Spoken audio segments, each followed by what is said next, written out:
बापू की कुटिया में राम वृक्ष बेनीपुरी। जन्म सन 1902, मृत्यु सन 1968। राम वृक्ष बेनीपुरी का जन्म बिहार के मुजफ्फरपुर जिले के बेनीपुर गांव में हुआ था। बाल्यावस्था में ही इनके पिता का निधन हो गया था। इनका पालन पोषण इनकी मौसी ने किया था। सन 1920 में मैट्रिकुलेशन परीक्षा पास करने से पहले ही पढ़ना लिखना छोड़कर ये गांधी जी के असहयोग आंदोलन में कूद पड़े, कई बार जल गए। बाद में इन्होंने हिंदी साहित्य सम्मेलन प्रयाग की विशारद शिक्षा पास की। 15 वर्ष की अवस्था से ही वे पत्र पत्रिकाओं में लिखने लगे थे। राम वृक्ष बेनीपुरी बहुमुखी प्रतिभा के धनी थे। उन्होंने नाटक, उपन्यास, कहानी, ललित निबंध, रेखाचित्र, संस्मरण आदि अनेक गद्य विधाओं में रचनाएं की। साहित्य के क्षेत्र में उनका प्रवेश पत्रकारिता के माध्यम से हुआ। तरुण भारत, किसान मित्र, बालक, जनता आदि साप्ताहिक पत्रिकाओं का संपादन किया। माटी की मूर्तें और लाल तारे उनके रेखाचित्रों के संग्रह हैं। गेहूं और गुलाब चिता के फूल, पतितों के देश में आदि इनकी महत्वपूर्ण रचनाएं हैं। ललित निबंध के क्षेत्र में उन्हें विशेष ख्याति मिली। प्रस्तुत पाठ बापू की कुटिया में लेखक को गांधी जी के जीवन काल में उनसे न मिल पाने का रंज है, तो दूसरी ओर उनकी अनुपस्थिति में कुटिया की हर वस्तु को आत्मसात करने का सुअवसर पाकर अपने आप को भाग्यशाली मानते हैं। लेखक बापू से इतने प्रभावित थे कि उनके न रहने पर बापू की वस्तुओं के साहचर्य से वे उन्हें अपने आसपास महसूस करते हैं। बापू, यहाँ तुम्हारी इस कुटिया में तुम्हारे पायताने बैठकर ये कुछ पंक्तियां लिख रहा हूं। जब तक तुम यहाँ थे मैं नहीं आया। यह मेरा दुर्भाग्य था या सौभाग्य?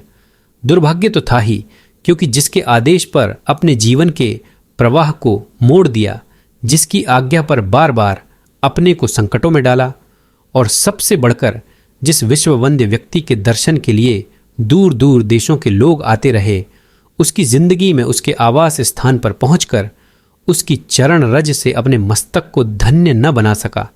यह दुर्भाग्य नहीं तो क्या है? फिर बापू, तुमने तो अपनी चरण धूल से मेरे छोटे से गांव को भी एक दिन पवित्र किया था।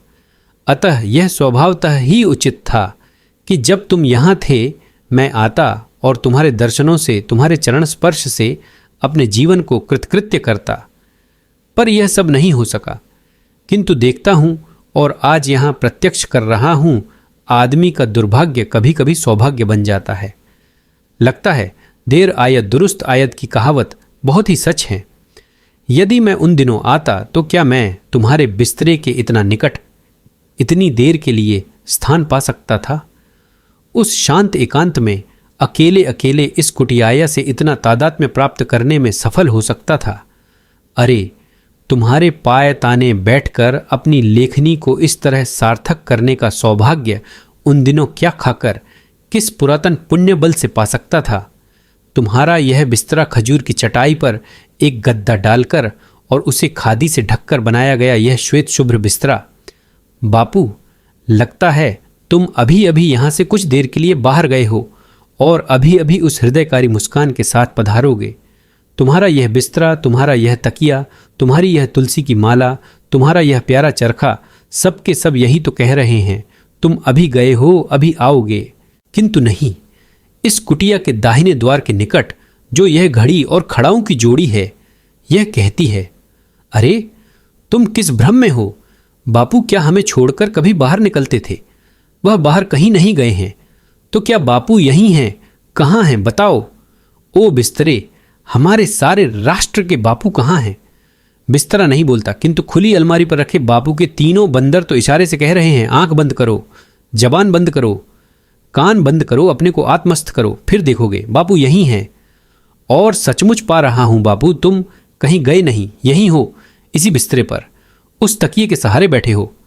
हाँ हाँ, इस शांत एकांत में मैं इस सारी कुटिया को बापू मैं पा रहा हूं। देखिए, वह अपने बिस्तरे पर बैठे बापू अपने यरवदा चक्र को घुमा रहे हैं। अभी कुछ देर पहले उन्होंने सामने रखे कलमदान से कलम निकालकर कुछ लिखा है।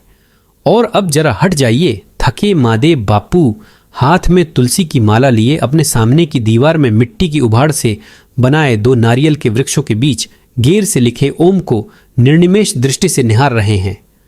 और उस ओम के ऊपर क्या है? हे राम, हे राम। आह, कल्पना लोक से उठकर मैं किस कठोर चट्टान पर पटक दिया गया। हे राम, इन शब्दों ने कहा, नहीं बापू, अब हमारे बीच नहीं रहे। वह हमसे कब के छीन ले गए। उस दिन जब गोलियों के 3 भयानक धड़ाकों के बीच दुनिया ने अंतिम बार उनके मुख से हे राम सुना था। जन्म जन्म मुनि जतन कराही, अंत राम कही आवत नाही। उस दिन संसार ने पाया था ऋषियों की परंपरा टूटी नहीं है, बल्कि उसमें नई ज्योति की एक नई कड़ी जुड़ गई है। काश यह ज्ञान उस अज्ञानी को हो पाता जिसने हिंदुत्व के नाम पर इतना बड़ा अनर्थ किया। किंतु बापू अमर हैं। अपने दिव्य रूप में वह सिर्फ यहां ही विद्यमान नहीं है, यत्र तत्र सर्वत्र उनकी सत्ता और महत्ता व्याप्त है और तब तक व्याप्त रहेगी जब तक आकाश में चांद तारे और पृथ्वी पर उद्भिज अंडज पिंडज हैं। ओ बिस्तर, इस सादगी में भी तुम कितने महान हो, क्या इसका एहसास तुम्हें कभी होता है? अरे, तुम्हें देखकर कितने रत्न जड़ित स्वर्ण सिंहासन भी ईर्ष्या से जलते होंगे। क्या कभी उन पर एक क्षण को भी उतना बड़ा आदमी बैठा होगा जितने बड़े आदमी को कितने ही दिनों, महीनों, वर्षों तक तुम्हें अपने ऊपर आसीन करने का गौरव प्राप्त हो सका? यह गौरवशाली बिस्तरा, जिसके सिरहाने दीवार से सटी काठ की तख्ती, जिसकी कठोरता को कम करने के लिए उतना ही बड़ा तकिया। थक जाने पर बापू उसी तकिए के सहारे बैठते। बिस्तरे के दाहिने बापू की कुछ आवश्यक वस्तुएं, पत्तों का बना यह टोकरा जिसमें वे रद्दी कागज पत्रों को डाल दिया करते, आज भी उसमें कुछ ऐसे कागज पत्र हैं। उसी की बगल के समीप दीवार से सटा पीतल का थूकदान जिसे बापू स्वयं साफ करते, कलमदान जिस पर अब भी उनकी लेखनी रखी है। यह जादू भरी लेखनी इसने अपनी नोक से न जाने कितने लोगों के प्राणों को उद्वेलित किया।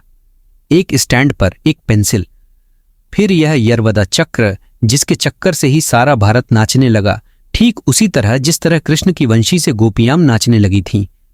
अपने को भूलकर, कुल परिवार को भूलकर, सारे संसार को भूलकर, उससे सटे कतई के कुछ फुटकर सामान में पूनी, तांत आदि, फिर 3 खानों का एक छोटा सा शेल्फ। बापू को समझने के लिए इस छोटे से शेल्फ को भली भांति देखना ही होगा। इसमें बापू का सारा मानस संसार समाया है। सबसे पहले इसके ऊपर एक दख्ती पर टंगी बड़ी अच्छी लिखी लारिनर की सूक्ति को पढ़िए, जिसका आशय है, यदि सच्ची राह पर हो तो तुम्हें क्रोध करने की जरूरत ही नहीं, यदि गलत राह पर हो तो फिर किस बिस्तर पर, किस मुंह से आंख लाल पीली करोगे। शेल्फ के ऊपर पत्थर का एक टुकड़ा यूं ही ऊबड़ खाबड़ कहीं से उठा लाया गया। यह बापू के लिए पेपर वेट का काम करता था। नीचे के 2 खानों में बापू की किताबें। पहले खाने में 1 सार्थ गुजराती जोड़नी कोश, 2 रिथिंकिंग क्रिश्चियनिटी, 3 हजरत ईसा और ईसाई धर्म और 4 श्रीमद् भगवद गीता। दूसरे खाने में 1 रामचरितमानस, 2 श्री स्वास्थ्य वृत्ति, 3 आश्रभजनावली और 4 गीता अणिगीताई। किताबों के खानों के आगे एक एल्युमिनियम का डिब्बा जिसमें सूत आदि। फिर वे 3 सुप्रसिद्ध बंदर जिन्होंने इतिहास में स्थान पा लिया है। लगता है वे तीनों बंदर इस सूने वातावरण से घबरा उठे हैं। नहीं, जैसे एक ने बापू की मृत्यु की खबर सुनकर अपने कान सदा के लिए बंद कर लिए हैं, एक आंखों को तलहटियों से छिपाकर रो रहा है और एक अपने मुंह पर हाथ रखकर कह रहा है, अरे अब हम तुम क्या बोलेंगे। जिसे बोलना था वह तो इस कुटिया को, इस बिस्तरे को खाली करके सदा के लिए चला गया। 3 बंदरों की बगल में चिकने पत्थर का एक खुशनुमा टुकड़ा जिस पर लिखा है प्रेम ही भगवान है। फिर एक चित्रकारी की हुई डिबिया जिसमें 2-3 फुटकर चीजें। बिस्तरे के दूसरी ओर 3 छोटे छोटे डेस्क जिन्हें वह शायद लिखने के समय व्यवहार में लाते थे। डेस्कों के बाद खंभे से सटी चटाई पर एक छोटा सा कालीन जिस पर दीवार से लगा एक तकिया। यहीं मान्य अतिथि बैठाए जाते और वे बापू से घुल मिलकर बातें करते। फिर सारे घर में चटाइयाँ ही चटाइयाँ। इन्हीं चटाइयों पर देश विदेश के बड़े बड़े व्यक्ति बैठते और बापू के मुख से निकले वचनामृत का पान करते। बापू अपने चक्र को घुमाते हुए उनसे बात करते जाते। यूं काम के साथ बात को मिलाकर मानो हमें सदा चेतावनी देते देखो, समय बर्बाद मत करो। तुम्हारी बातें भी तुम्हारे चक्र को कभी नहीं रोक सकेंगी। जिन चटाइयों पर कभी नेहरू, राजेंद्र प्रसाद, पटेल के समान देश के बड़े से बड़े लोग और संसार के बड़े से बड़े राजनीतिज्ञ, पत्रकार, साहित्यिक बैठते थे, उन पर आज इस दोपहरिया में अकेला मैं बैठा हूं। इस बात की कल्पना भी भावमुग्ध कर रही है। इन चटाइयों के ऊपर एक दख्ती पर वह क्या लिखा हुआ टंगा है, उसे पढ़िए। झूठ शब्दों में निहित नहीं है, छल करने में है। चुप्पी साधकर भी झूठ बोला जा सकता है। दोहरे अर्थ वाले शब्दों के प्रयोग द्वारा किसी शब्दांश पर जोर देकर, आंख के संकेत से और किसी वाक्य को विशेष महत्व देकर भी झूठ का प्रयोग होता है। वस्तुतः इस प्रकार का मिथ्या प्रयोग साफ शब्दों में बोले गए झूठ की अपेक्षा कई गुना बुरा है। बापू की इस कुटिया के 3 भाग हैं। एक भाग यह है जहां मैं बैठा हूं, यहीं कभी बापू रहते थे। इसके बगल में मध्य भाग में एक कोठरी है जिसमें एक चौकी पर एक बिस्तरा सिमटा हुआ रखा है। इस कोठरी में अंतिम दिनों में बापू की सेवा के लिए राजकुमारी अमृत कौर रहती थीं। इसके तीसरे भाग में बापू का स्नानागार है। कितनी सफाई, कैसी स्वच्छता! बापू अपने कमोड को अपने हाथों कैसा साफ रखते। उसकी सफाई के लिए लकड़ी का बुश है, फिनाइल की शीशी है। कमोड के आगे कमरे में पानी की बाल्टियां, मिट्टी के हंडे आदि हैं। इस भाग के 2 हिस्से हैं। एक में शौच और स्नान के सामान हैं, दूसरे में एक चौकी है, कुछ तख्ते हैं। बापू के शरीर पर यहीं तेल की मालिश की जाती थी। बापू की कुटिया की एक एक वस्तु को अपलक दृष्टि से देख रहा हूं और लिख रहा हूं। बांस और लकड़ी की बनाई हुई यह कुटिया ऊपर खपरेल, दीवारें बांस की फट्टियों की हैं जिन पर चटाइयां लगाकर ऊपर से मिट्टी से पोत दिया गया है। कहीं भी चूना या किसी रंग का प्रयोग नहीं किया गया है। दरवाजे और खिड़कियां काफ़ी हैं, हवा और रोशनी की कमी नहीं।